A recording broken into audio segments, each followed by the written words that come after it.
A los 65 años de su fin, la epopeya de Abdelkrim sigue presente y viva en la memoria y conciencia de los españoles.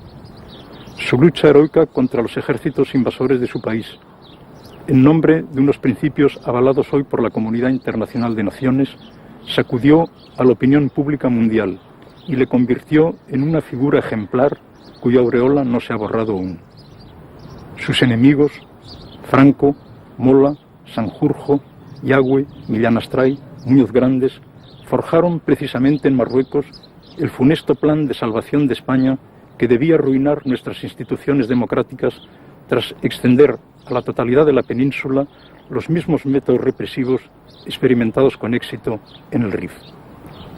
Abdelkrim pertenece así no solo a la totalidad del pueblo marroquí, sino a aquellos sectores de la sociedad española que le apoyaron y supieron ver en él a un patriota enfrentado a los adalides del nuevo orden nacional católico que, con aires de cruzada, acabó por imponerse en la península años después a punta de espada.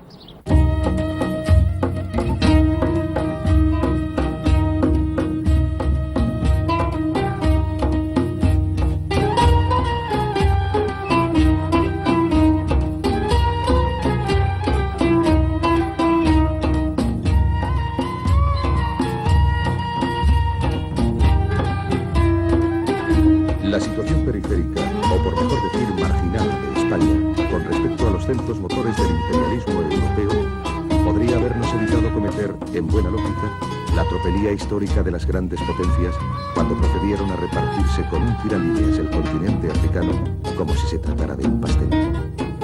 Desgraciadamente, no fue así. Y a cambio de las migajas del festín colonial, ¿cómo íbamos a ser capaces de colonizar las montañas del Rif si no podíamos siquiera explotar y poblar vastas zonas de Aragón, Extremadura y Sierra Morena?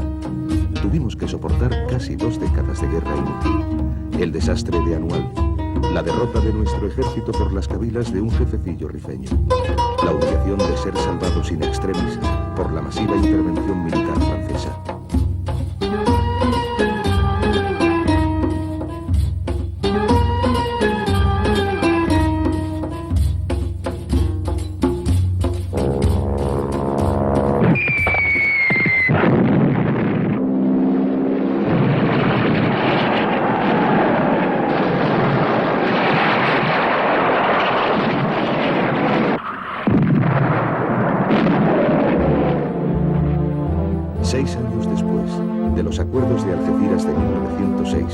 Que otorgaban a Francia y España competencias de orden político y fiscal en el imperio gericiano, Francia estableció, en virtud de un tratado con el sultán, su régimen de protectorado sobre la casi totalidad de Marruecos.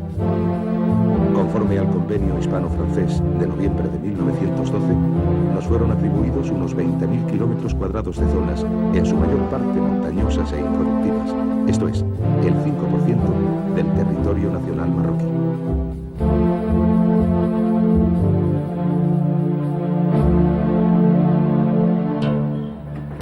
Las tentativas de penetración Primero en lo que constituía nuestra zona de influencia y luego en la del protectorado, comienzan en 1909, a raíz de unos incidentes entre los trabajadores españoles de la línea férrea de las minas de Beni y Flur, en Melilla, con las cabilas rifeñas vecinas.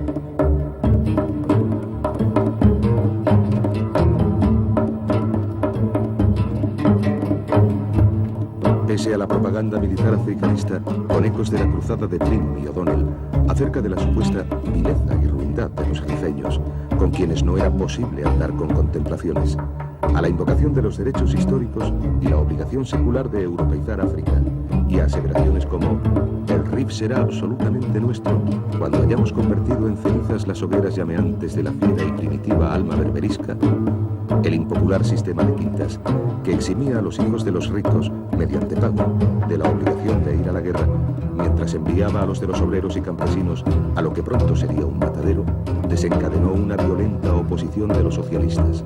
Y en 1909, Pablo Iglesias decía: «No sería difícil ni extraordinario que algún reservista prefiriese apuñalar a un ministro antes que ir a matar gentes que defienden su patria, con el mismo valor con que los españoles defendieron la suya en 1808. No son en este caso los marroquíes, sino el gobierno, los enemigos del pueblo español». Mientras el ejército sufría el descalabro del Barranco del Lobo, al pie del monte Gurugú, las manifestaciones populares contra la guerra producían el estallido de la Semana Trágica barcelonesa y el fusilamiento del pensador anarquista Francisco Ferrer Guardia. El encarnizamiento de la lucha y resistencia obstinada de los rifeños inducían a la opinión pública a plantear algunas preguntas difíciles de contestar.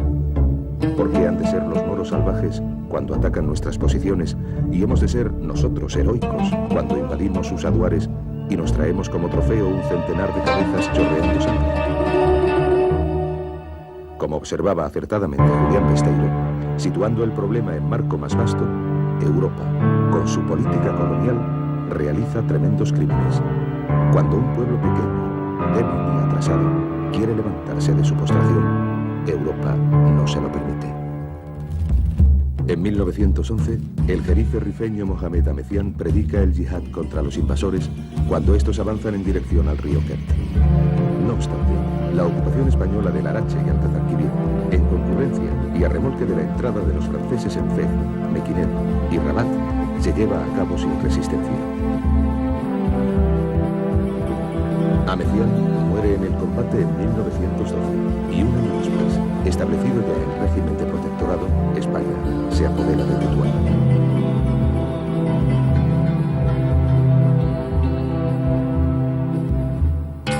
Ahmed el Raisuni, el gran señor feudal de la Yebala, había facilitado la penetración del ejército al mando del entonces coronel Silvestre en las cabilas de la zona atlántica, pero pronto surgieron desavenencias entre ambos por cuestiones de competencia y prestigio. En una célebre entrevista con Silvestre, el Raisuni le había puesto en guardia: «Tú y yo formamos la tempestad. Tú eres el viento furioso, yo el mar tranquilo. Tú llegas y soplas irritado, y me agito, me revuelvo, estallo en espuma.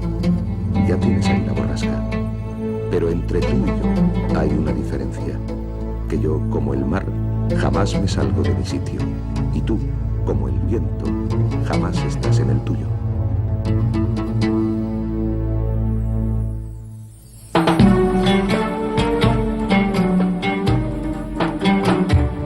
Con el nombramiento del general Gómez Jordana para alto comisario de España en Marruecos en 1915, las relaciones con el Raisuni mejoran pasajeramente. Mas tras la llegada del general Dámaso Berenguer en 1919, el enfrentamiento del señor feudal de la Yebala con el nuevo alto comisario desemboca en ruptura.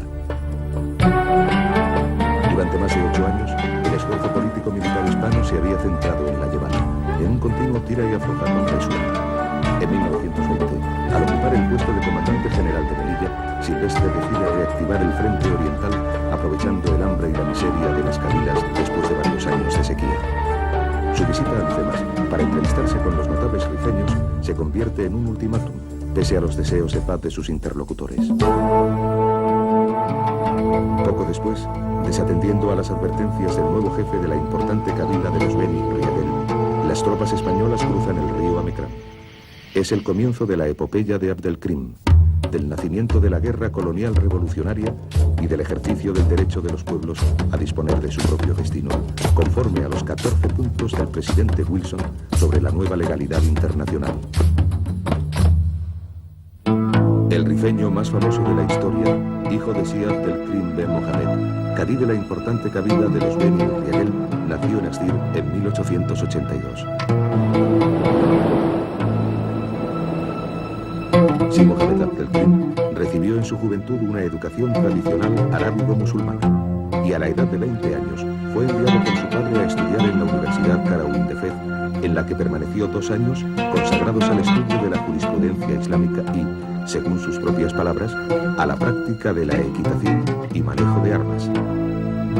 De vuelta a la cabila, aceptó el puesto de profesor en una escuela para marroquíes de Melilla. Colaboró en el diario El Telegrama del Rif y fue nombrado más tarde cadí o juez de la Oficina de Asuntos Indígenas. Su carrera en la administración hispana parece prometedora, pero las sospechas de las autoridades militares sobre sus ideas políticas se ven confirmadas en 1915 en el curso de un interrogatorio en el que proclama su fe en la grandeza del pueblo musulmán y la independencia del Rif no ocupado, así como su oposición al protectorado francés impuesto a Marruecos. Procesado, Abdelkrim transformará su juicio en una elocuente acusación del imperialismo de Europa y un alegato en favor de la autodeterminación de su pueblo. Como su padre, el futuro líder había creído en la posibilidad de colaborar con España para asegurar el progreso material de los marroquíes. Enfrentado al designio de la ocupación militar del Rif, opta por la independencia frente al progreso. Condenado, encarcelado, lisiado de un pie en una frustrada tentativa de fuga, aprovecha su excarcelación para evadirse de Melilla y regresar a su aldea natal de Astir.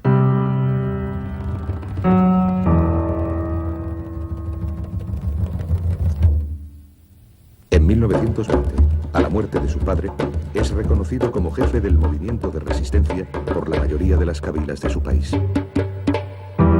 Pese a una derrota inicial sufrida en Abarrán, una columna de soldados españoles venida de Anual se establece en junio de 1921 en Igueriben, pero es sitiada poco después por los rifeños.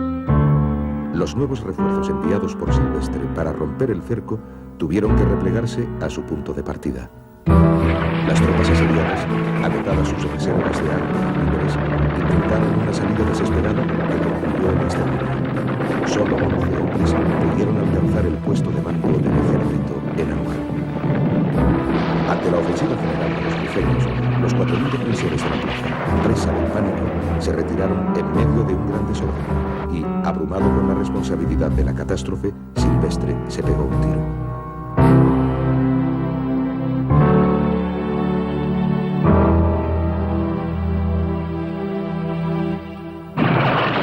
Cuando se propagó la noticia de lo ocurrido, todas las cabilas rifeñas se unieron ante el crimen.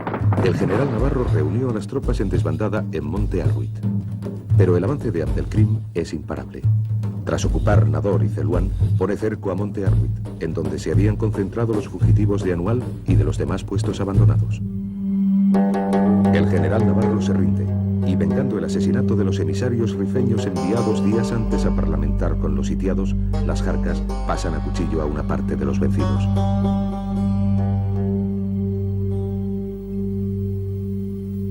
Junto a centenares de presos, Abdelkrim ha capturado 100 y pico de cañones, 300 ametralladoras, miles de fusiles, así como camiones, coches y material de transmisiones con los que modernizará sus jarcas. 3.000 rifeños mal armados han derrotado a un ejército colonial de 10.000 hombres.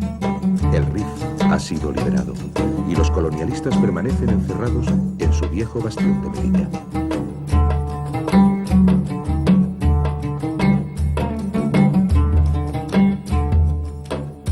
Las razones de la victoria de Abdelkrim son complejas. Consciente de su inferioridad en hombres y en armamento, eludió siempre la batalla frontal con el adversario. Su táctica fue la de la guerrilla. Acoso a destacamentos aislados, ataques nocturnos, sabia alternancia de ferocidad guerrera y liberación de presos, destinada a confundir y desalentar a los invasores. Buen conocedor del terreno, favorecido por la áspera y casi inexpugnable configuración de sus montañas, disponiendo, como disponía, de la complicidad de sus habitantes, supo moverse como un pez en el agua y privar a los españoles de oxígeno. Como decía el futuro líder vietnamita Ho Chi Minh, la enseñanza de la guerra del Rif consiste en mostrar claramente la posibilidad de contener y vencer a un ejército moderno y organizado por parte de un pueblo pequeño que empuña las armas y defiende su patria. Los rifeños tienen el mérito de dar esta lección al mundo entero. Simultáneamente a estas tácticas, empleadas después con éxito por los argelinos, vietnamitas y afganos en sus luchas de liberación nacional, Abdelkrim introdujo en el sistema tribal y anárquico de las Jarcas innovaciones y técnicas modernas. Los soldados llevaban consigo alimentos para 8 días. Eran instruidos en el manejo de las armas recién capturadas, adoctrinados respecto a su misión patriótica y liberadora. Abdelkrim adquirió un centro de escucha y transmisión de radio. Estableció una red de comunicación telefónica en los territorios bajo su dominio.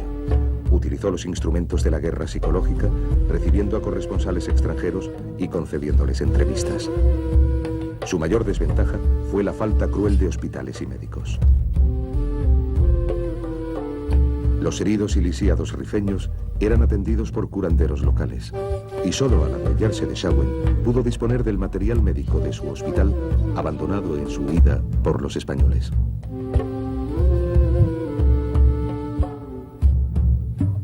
La estrategia revolucionaria de Abdelkrim no fue solo de orden militar, sino también social, administrativo y político. La asamblea que proclamó la independencia del Rif y su reconocimiento como Amir de las Kabilas estableció un marco jurídico constitucional basado en la participación de aquellas, con sus shiú y caídes de toda la zona liberada. La sede del órgano supremo de gobierno en Axdir se llamaba Mahkama, y de él dependían otras 4 sedes de gobierno administrativo militar, encargadas asimismo de la aplicación de la justicia conforme a la Sharia. El Estado rifeño estaba dotado de un poder ejecutivo ejercido por un consejo de ministros y de un poder legislativo, el de la Yemá.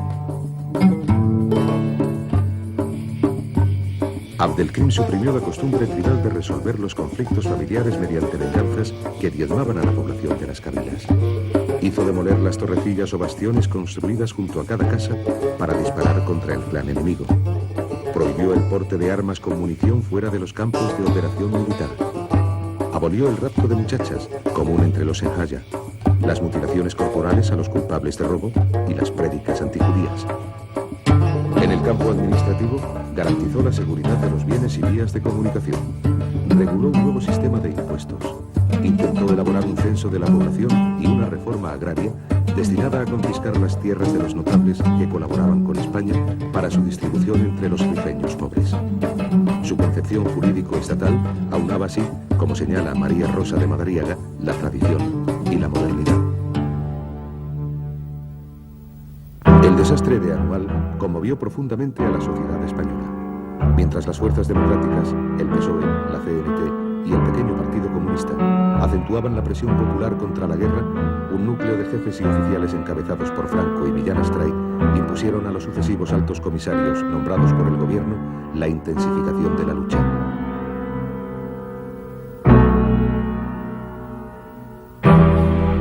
En septiembre de 1921, una contraofensiva española hasta Monte Arru permite descubrir a nuestros soldados, dijo Miguel Martín, el desolador espectáculo de unas ruinas cubiertas de sangre reseca, cadáveres mutilados, restos putrefactos de compatriotas, víctimas de una guerra tan cruel como injusta. Ni el bombardeo naval de Ashur, ni la batalla de Pitz y Atza consiguen hacer mella en el dispositivo militar rifeño. Las diversas conversaciones indirectas entre el gobierno español y el Amir no dan resultado ante la negativa de Abdelkrim a someterse a la autoridad del Jalifa nombrado por España. Con la toma del poder por el general Primo de Rivera, las posibilidades de una paz negociada parecen reales. El jefe del directorio militar, conocido por su oposición a la aventura colonial africana, ha admitido ante un corresponsal extranjero: Abdelkrim nos ha derrotado. Posee las ventajas inmensas del terreno y del fanatismo de sus seguidores. Nuestras tropas se hallan agotadas por una guerra que ha durado años. ¿No ven por qué tienen que luchar y morir por un pedazo de territorio sin valor alguno? Conforme a sus convicciones, inicia conversaciones secretas con el líder independentista y le propone la autonomía del Amanato rifeño. Pero desde su posición de fuerza, aquel se niega a entrar en su juego contemporizador y rehúsa la oferta. Cuando Primo de Rivera visita Melilla, la acogida hostil de los oficiales del Tercio y el brindis amenazador de Franco le obligan a dar marcha atrás. En 1924, Abdelkrim extiende sus operaciones a la Llevana.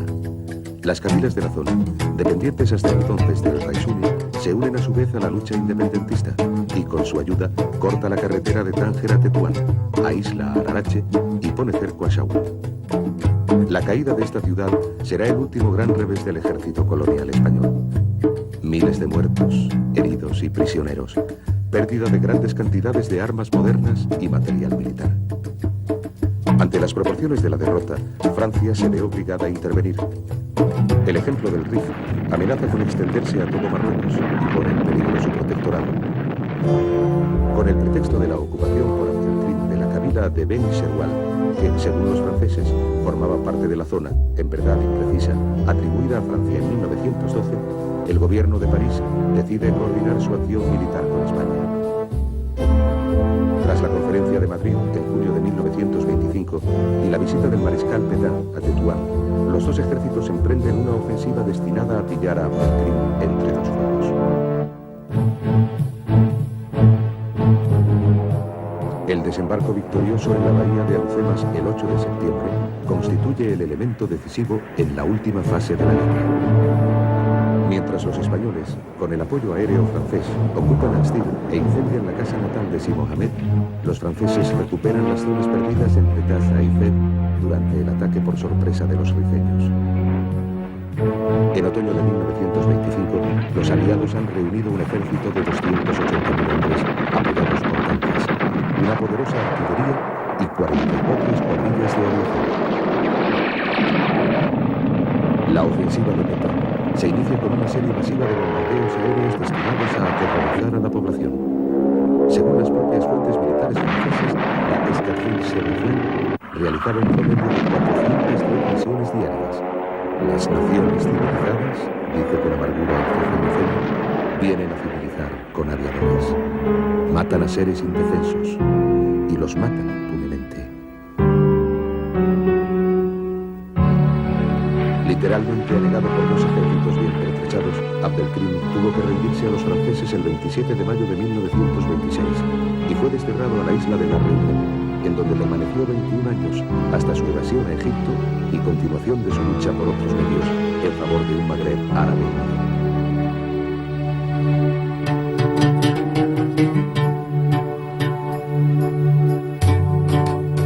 El discurso anticolonialista de Abdelkrim, que invocaba unos derechos reconocidos hoy en la Carta de las Naciones Unidas, era en su época lúcido y premonitorio. En una carta abierta a las naciones civilizadas, el Amir del Rif escribía: ya es la hora de que Europa, que ha proclamado en el siglo XX su voluntad de defender la civilización y elevar a la humanidad, haga pasar estos nobles principios de la teoría a la práctica. De que se alce a defender a los humillados contra los agresores y de que sostenga, frente a los poderosos, el derecho de los débiles, cuyo sentido tradicional de dignidad no puede conducirles de no mediar un socorro exterior, sino a un final ineluctable, la autodestrucción. Los españoles creen que Europa les ha encargado de la reforma y civilización del Rif. Pero los rifeños preguntan: ¿acaso la reforma consiste en destruir viviendas con armas prohibidas o en ingerirse en la religión del otro y usurpar sus derechos? A diferencia de lo que hizo luego la propaganda republicana en 1936, con motivo de la utilización de mercenarios rifeños por Franco, al meter a la totalidad de los moros en el mismo saco, el líder independentista supo distinguir siempre al pueblo español del partido colonial denunciado en la península por todos los intelectuales y políticos honestos.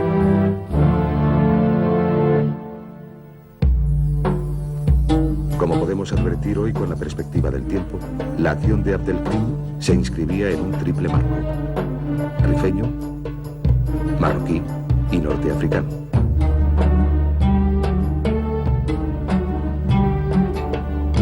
Si tenemos en cuenta que el líder independentista se dirigía a menudo en sus mensajes a la nación y al pueblo de Marruecos, podemos deducir que su creación de un Estado rifeño, impuesta por las exigencias del equilibrio de fuerzas, fue la expresión de una estrategia a medio término realista y prudente. Como dice Abdel al-Laroui, dado que Abdelkrim no podía hablar ni tomar decisiones en nombre del sultán, prefirió, teniendo en cuenta las circunstancias, construir una república, asumir la responsabilidad de sus actos hasta el día en que Marruecos se liberara y devolviese el poder a su legítimo poseedor. Frente a la imagen trazada por sus enemigos de un caid local, predicador del yihad contra los infieles, Jacques Berck distingue en él a un auténtico jefe político que extendió sus ambiciones a una idea nacional e incluso al juego internacional. En plena guerra del Rif, había enviado en efecto mensajes a los hermanos de Argelia y Tunisia, y en 1947, anticipándose a la reciente unión de los 5 estados del Magreb, proclamada en Marrakech, creó en el Cairo un comité de liberación del Magreb del que formaron parte Bourguiba, Alal el-Fassi y los líderes independentistas argelinos. En lo que toca a España, la guerra del Rif y derrota final de Abdelkrim tuvieron consecuencias desastrosas para el régimen democrático y sentaron las bases de una dictadura que se prolongará por espacio de 40 años. La creación del cuerpo de la Legión por Millán Astray y Franco, compuesto de voluntarios españoles y de otros países, a fin de vigilar y suplir al desánimo y falta de motivación de nuestros soldados, así como la aparición de una casta de jefes y oficiales africanistas que no tardarían en alzarse contra sus superiores, fueron producto de aquella guerra represiva y la experiencia amarga de sus humillaciones. Investidos de una mística nacionalista, al servicio de nuestros presuntos valores eternos, Franco, Sanjurjo, Millán Astray, Mola, Yagüe, Muñoz Grandes templaron su espíritu de lucha en Marruecos y prepararon desde allí su sangrienta salvación de España.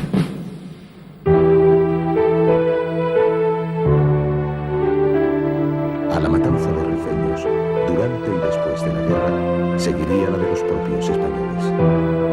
Ninguna ilustración mejor del axioma, conforme al cual no será jamás libre el pueblo que, por una u otra razón, consienta en oprimir y aplastar la libertad de otro pueblo.